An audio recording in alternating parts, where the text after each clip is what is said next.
Это программа «Актуальное интервью», в студии Иван Лазаренко. Здравствуйте. Эпидобстановка с COVID-19 в республике понемногу стабилизируется. Но чего ожидать после новогодних каникул, когда социальная активность вновь возрастет? Влияет ли биологический возраст на заболеваемость коронавирусом? И как уберечь своих пожилых родственников от COVID-19? Об этом мы поговорим сегодня с нашим гостем. Это заведующая гериатрическим центром Республиканской клинической больницы номер 3, кандидат медицинских наук Светлана Абутова. Светлана Васильевна, здравствуйте. Здравствуйте. Скажите, какова статистика по заболеваемости ковид среди пожилых в новогодние дни? Все-таки эти каникулы способствовали ли снижению количества заболевших? Конкретно такой статистики по пожилым пока нет, но, судя по нашему стационару, госпитализации было меньше в каникулярные дни. Скажите, а вот лечение пожилых людей все-таки отличается от протокола лечения людей более младшего возраста? В данное время мы работаем согласно протоколам по временным методическим рекомендациям по лечению пациентов с новой коронавирусной инфекцией в Минздраве России. Но, конечно, с учетом пожилого возраста идет корректировка и титрование дозы, а также учитываем наличие сопутствующих заболеваний. У вашей службы за вот это время накоплен очень большой опыт диагностики и лечения COVID-19. Скажите, что является решающим для положительной динамики течения COVID у пожилых людей? Это же, конечно, своевременное обращение за медицинской помощью, своевременная госпитализация. Если у ваших родственников, знакомых, например, появилась одышка в покое, при малой физической нагрузке, если держится температура более 38 в течение нескольких дней, если ваши пожилые родственники стали отказываться от приема воды, пищи, то это, конечно же, первый звонок для обращения за медицинской помощью и для госпитализации в стационар. Конечно, хотелось бы порекомендовать такой несложный прибор, так называемый пульс-оксиметр. Он надевается на палец и показывает насыщение кислородом в крови, сатурацию кислорода. Если этот показатель равен 94 и меньше, то это тоже показания для госпитализации. Также нужно отметить, что к группе высокого риска относятся пациенты с сахарным диабетом, старше 65 лет, с заболеваниями печени, почек, с ишемической болезнью сердца, с иммунодефицитом. Вот своевременная госпитализация как раз и решает исход лечения благоприятного. То есть получается, что здесь перебдеть лучше, чем недобдеть. А скажите, а какова статистика выздоровления людей пожилого возраста после ковид? Расскажите самые запомнившиеся вам случаи, кто был самым старшим пациентом, который поправился? Ну, исходя по данным нашего стационара, то у нас во время перепрофилирования лечения получили более 1000 человек, из них 900 с улучшением.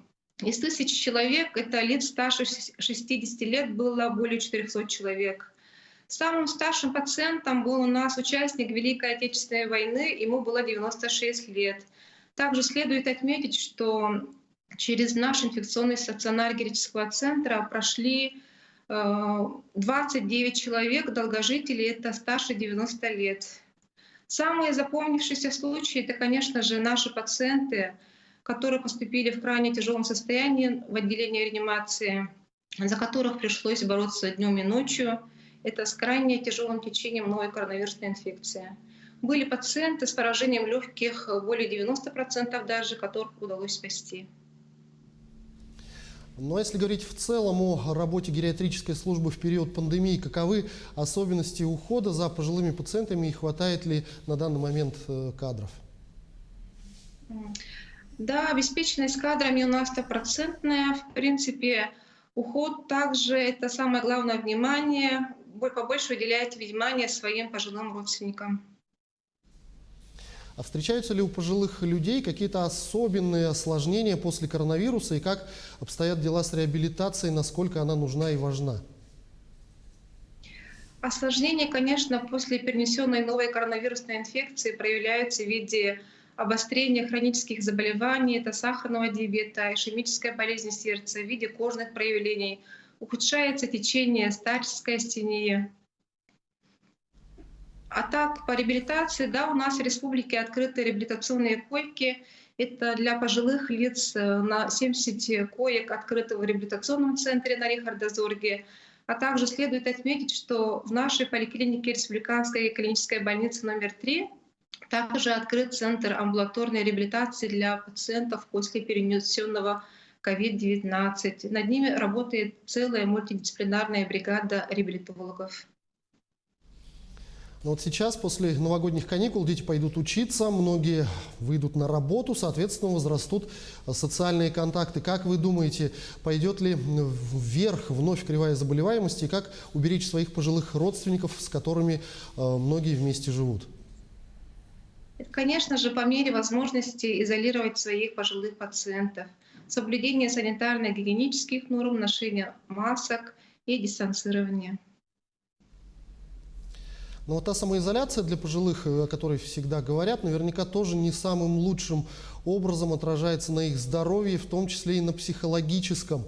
Что бы вы в этой связи посоветовали как специалист-гериатр? Это, конечно же, обязательно соблюдение обычного режима дня, то есть ночной режим, сбалансированное питание, ежедневные физические нагрузки, достаточное употребление жидкости, чтобы не было обезвоживания, достаточные физические упражнения, сбалансированный прием питания, это чтобы укрепить иммунитет. Хотя бы ежедневные физические упражнения по 30 минут, включите музыку, танцуйте под нее, увлекайтесь хобби, занимайтесь чем-нибудь любимым делом. Ни в коем случае не обрывайте свои связи с родственниками через социальные сети, через видеозвонки, через WhatsApp. Рассказывайте своим родным и близким, друзьям свои эмоции, страхи. Также обязательно принимайте назначенные препараты. Также побольше старайтесь интересоваться чем-то интересным, который вам по душе. Недавно министр здравоохранения Мурашко заявил, что скоро начнут прививать от COVID-19 и пожилых людей. Есть ли какая-то информация, когда примерно это будет возможно у нас и кому в первую очередь эта вакцина необходима?